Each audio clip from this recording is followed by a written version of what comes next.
Québec le répète depuis des mois, il reste très peu de puissance disponible dans le réseau d'Hydro-Québec pour répondre à toutes les demandes. Il y a des entreprises qui tentent donc de trouver d'autres manières de combler leurs besoins.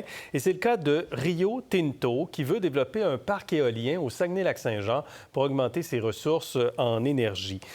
Quand on parle de cela, c'est important de dire qu'il y a déjà plein d'entreprises au Québec qui font leur propre production, mais généralement, c'est adjacent à leurs activités, les alumineries notamment, ou Kruger, etc. Mais là, on parle, Karima, ici, d'autre chose. Rio Tinto va faire un parc éolien ailleurs. Est-ce que ça s'appelle de la privatisation de la production d'électricité?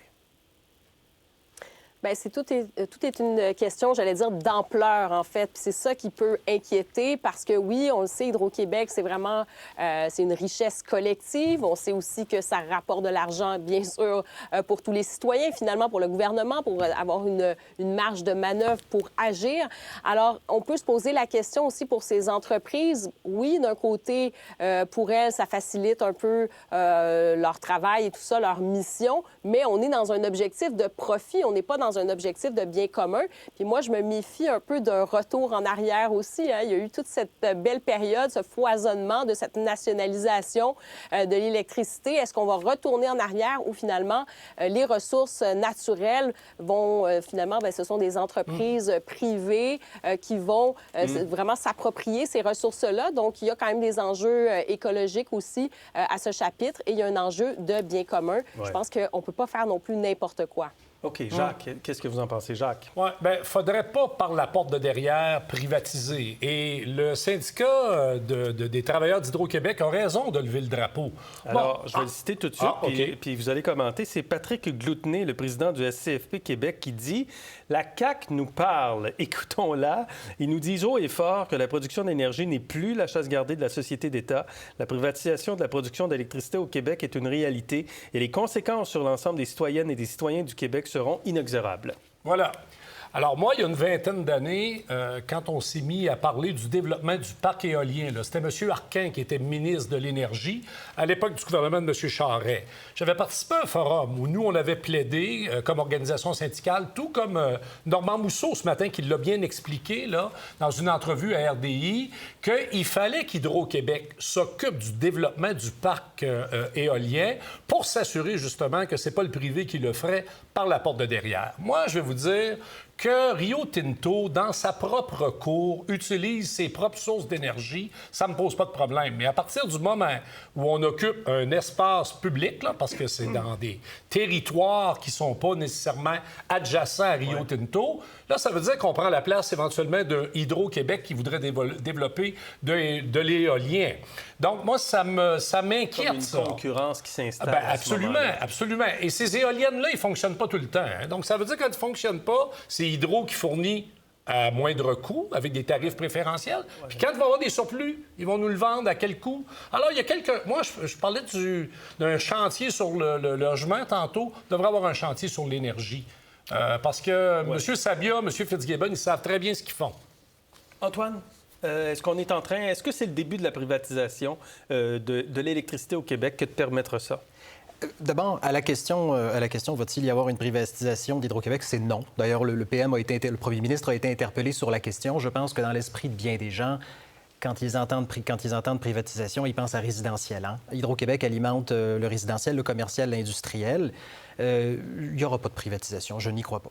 Par contre, il y a un débat au Québec. Il y a un débat qui existe depuis un certain temps. Pour certains, toute production de sources d'électricité devrait être nationalisée ou publique. Il y a une société d'État. De l'autre, on peut avoir une société d'État qui fournit à des bas tarifs pour le résidentiel et d'autres industries, mais aussi une production par le privé.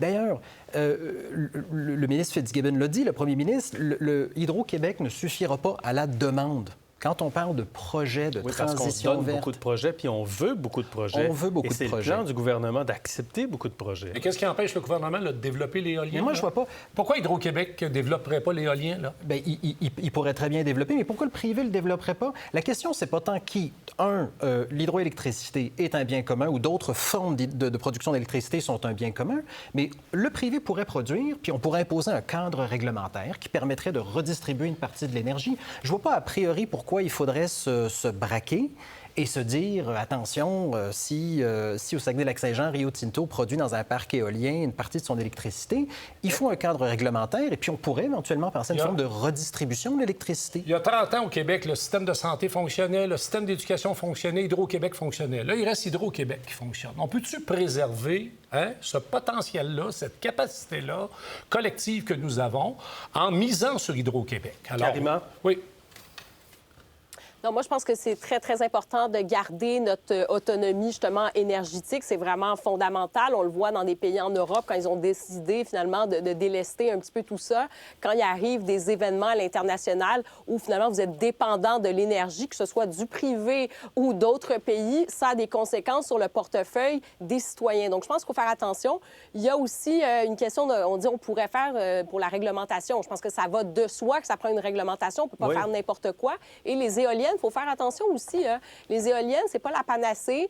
En termes d'acceptabilité sociale, je pourrais vous dire quand même que c'est pas toujours très, très bien accepté. Ça peut détruire le paysage. Ça peut avoir d'autres conséquences nuisibles aussi. Donc, il faut faire attention à ça. Moi, je pense quand même qu'il faudrait penser quand même cette stratégie avec Hydro-Québec. Pourquoi? En fait, il faut continuer. Il ne faut pas perdre cette expertise qu'Hydro-Québec a finalement gagnée au fil des décennies. Est-ce qu'on peut se rappeler de ce chemin? Je pense que ça va dire quelque chose à M. Antoine Dionne-Charest, notamment quand on pense aux maîtres chez nous, à une époque où le Parti libéral était nationaliste, peut-être, à cette époque-là, où il y avait cette volonté, justement, de dire, ben oui, on va avoir cette autonomie, on va faire en sorte que ça va bénéficier aux citoyens. Donc oui, on veut aider les entreprises, mais pas au détriment des citoyens du Québec. Bon, je vous êtes un peu interpellé, Antoine, là, je dirais, là.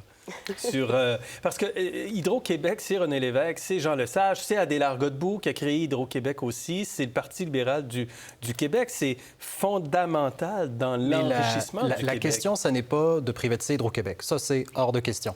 La question, ce n'est pas non plus d'augmenter les tarifs d'électricité. Ça n'est pas non plus la question. La question, c'est une question de développement économique. Et là, il y a une opportunité intéressante pour le privé de produire de l'électricité et d'avoir un cadre réglementaire imposé par le gouvernement et éventuellement de penser à une formule de redistribution de l'électricité. Le développement économique, si ce n'est pas nationaliste, si ce n'est pas être maître chez nous, je ne sais pas ce que c'est. Et c'est l'État et le privé. Mais il n'est jamais question de privatiser ni la santé ni l'éducation, mais on permet le développement des cliniques médicales privées à tour de bras au Québec, avec la réalité aujourd'hui qu'on doit payer pour voir un médecin, qu'on doit payer pour avoir une intervention, idem dans l'éducation. Donc, évidemment qu'on n'a jamais l'intention de tout privatiser. Mais moi, je reviens au communiqué du syndicat d'Hydro-Québec. Quand le loup est dans la bergerie, méfiez-vous. Le gouvernement, Pierre Fitzgibbon, va présenter un projet de loi cet hiver là-dessus. Donc, c'est à surveiller. On doit s'arrêter ici. Merci beaucoup. Merci à vous. Plaisir. Pour voir nos émissions en entier, rendez-vous sur la chaîne Ici RDI.